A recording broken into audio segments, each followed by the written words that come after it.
There's a beauty in the festival of Tu BiShvat, which just helps to focus our eyes and our thoughts and learn the lessons that surrounds us. On Tu BiShvat, there's a mitzvah, an obligation to eat different types of fruit. And when we look at the fruits, we realize how incredible the world is. Because you have fruits which have skin on the outside that is impenetrable, like a coconut. And yet other fruits we can bite through the skin easily, like an apple. You have fruits which have hard seeds, like a peach, and others which are soft, like strawberries. The world is amazing.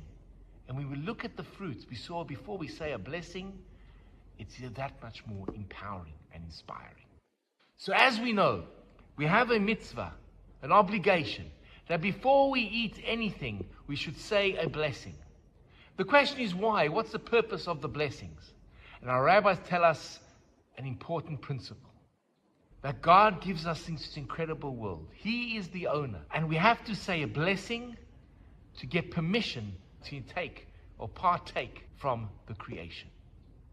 So when we take our apple and we make a blessing, borei peri ha'etz, and we eat the apple, it's not just an act of feeding ourselves. It's an act of elevation. It's an acknowledgement that God created the world and we are thankful for this gift. But I saw an amazing story from the Rebbetzin of the first Belzer Rebbe. She witnessed a young man taking some food, mumbling a blessing and eating. And she turned to him and she said to him, "How could you say a blessing like that? Do you not understand what took place?" And the student looked at her and was quite shocked. He didn't understand.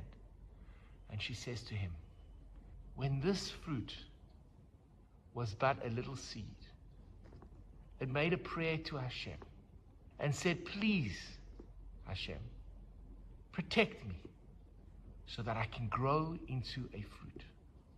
And no matter the conditions, the wind, the rain, the elements, this little bud grew into a fruit. And eventually that fruit was picked. And then the fruit said, 'Please, Hashem, let me merit to be given to someone who will say a blessing and release the spiritual essence so I can serve you.' And this apple was placed in your hand. It was so excited. It had the moment. And you mumbled the blessing. And that moment of spirituality was lost. Can you imagine the disappointment?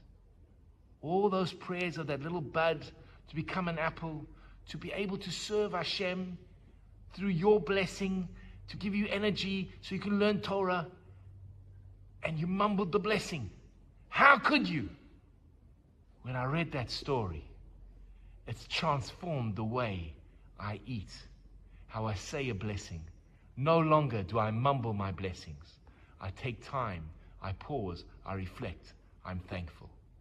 And that is a powerful message for this festival of Tu BiShvat. Hi, this is Rabbi Lewin. If you've enjoyed the content of the sermons and the ideas that have been expressed in the YouTube video, please hit that first subscription button and notification bell and share the videos with friends. We'd love to grow the channel and love to engage with you. Please share your comments in the section below.